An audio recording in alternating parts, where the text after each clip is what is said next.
You have a couple injuries in the secondary. Herm told us that Tamarcus and Jordan wouldn't be playing. Your thoughts about just kind of that group with Ed Woods and DJ Taylor into some larger roles? Well, like you said, a couple of guys have been injured. Hopefully we get one or two of them back. We're looking forward to that. At the same time, it gave other guys chances to play. Ed's played pretty well over this past, 6 or 7 days. Rose pretty consistent. Keon has been playing well, so those three got there, and Mason's been good too. So I'm happy and feel good about those 3 guys, or 4 guys in particular, and see where we go from there. What do you kind of want to learn about the secondary in this first game? I don't know if it's just the secondary. I'm talking about the whole defense. And in particular, I hope they're excited to play, which I know they are. They're anxious right now, and I'm sure the other team's anxious. I'm anxious a little bit. So what I talked to those guys about today was trying to keep everything at a keel level. Try not to get too excited early and burn up so much energy, because that's what's going to happen. You get excited, next thing you know, you're burning up all that energy. You start hyperventilating, you get tired, those things. So I talked to them about trying to control their emotions mainly. Michelle Gardner, Arizona Republic. Can you talk, Coach, about obviously linebacker, you're a little thin. Yeah. What have you seen in the development of your backup linebackers, your second group? I tell you what, 22, Caleb's played hard. 28, God, I'm drawing a blank. But Schaefer, yeah, Will's playing the mic, and I'll tell you what, Will is really, really vocal. He makes all the checks, and he's been good. And then the development of number 66, Kanyan.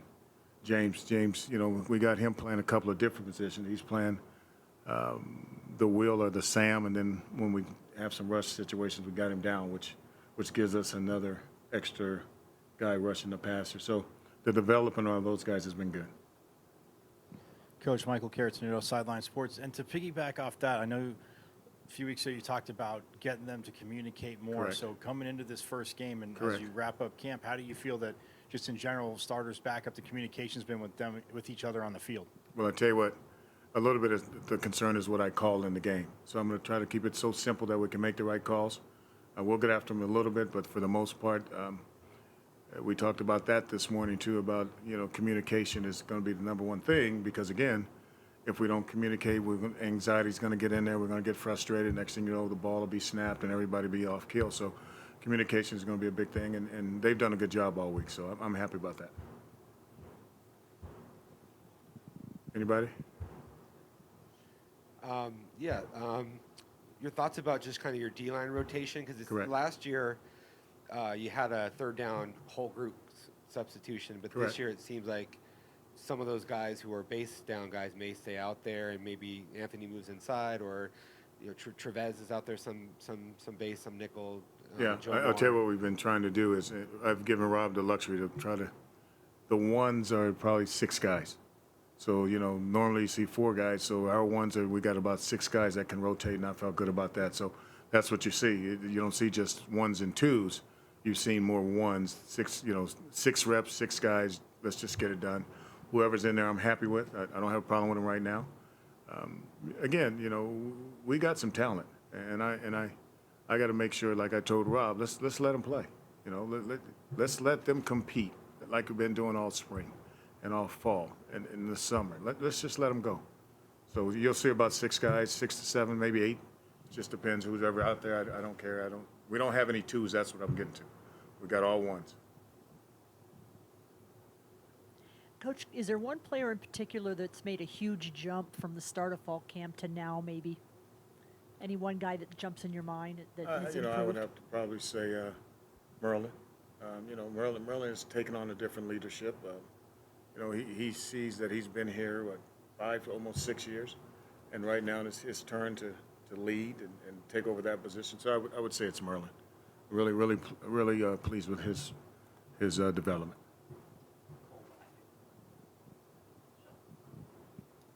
Topham, Devil's Digest. So Ed talked to us a few days ago about how in the offseason after the spring he had conversations with the coaching staff about how best he could prepare himself to get in the starting role. What were some of those conversations like? And the ones I had with him, or the ones that he had with coaches? just in general about him being able to start this fall. I can tell you the ones I had with him. I don't know what the other That guys have works. talked about, obviously.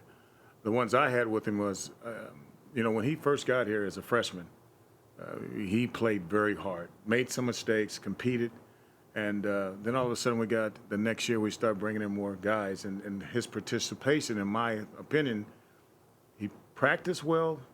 He had some issues off the field that he had to deal with, that family things that really put him in a different mode. So when he came to talk to me, and he talked to me probably just the start of training camp, and what I told him is, hey, go back to when you first got here and compete. That's all you can do. If you get beat, you get beat. So what? We all get beat. But for a guy like that who came in here as a freshman and really stood out, to lose a year because of all the things that he was going through on and off the field, and I told him, hey, just don't worry about all those things. When you're on the field, you're on the field to play. That's all you can do. You make a mistake, you move on. A guy beat you, so what? My biggest thing is I tell him, if a guy just beat you on an out, did he ever beat you? And I tell him, no, he didn't beat you. You gave him one. The next time, let him run the same play, the same route, and I guarantee you'll win.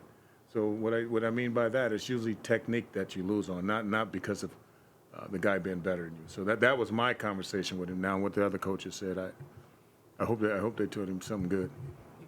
And then specifically with DJ, it seemed like he only started playing the nickel role like 2 weeks ago. Correct. What about his athleticism and just his skill set lends itself? Well, just so what you well to said. this He's line? very athletic. He's fast. He's strong. He's big. He likes football.